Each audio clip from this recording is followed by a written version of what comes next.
একটা গলা যা কাঁদিয়েছিল প্রধানমন্ত্রীকেও। 25,000 গান এবং একটা জীবন শুধুই সুরের জন্য উৎসর্গ।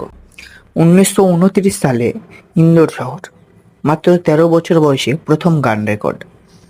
তখন সবাই বলতো এই পাতলা গলার মেয়েটা কিছুই হবে না, কিন্তু সেই গলাতেই আজ গোটা ভারত গর্ব করে। গিনেস বুকে নাম, হাজারো ভাষায় গান। কিন্তু জানো কি, একবার গাইতে গাইতে অজ্ঞান হয়ে গিয়েছিলেন। বিষক্রিয়া ধরা পড়ে শরীরে, তাও গান ছাড়েননি। যখন তিনি এ মেরে ওয়াতানকে লোগো গাইলেন, পুরো দেশ থমকে গিয়েছিল।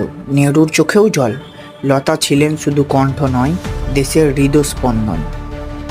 2022-এ তার কণ্ঠ থেমে গেল, কিন্তু যে কণ্ঠ দিয়ে দেশ কাঁদে, ভালোবাসে, গর্ব করে, তা কখনো মরে না। লতা মঙ্গেশকর অমর।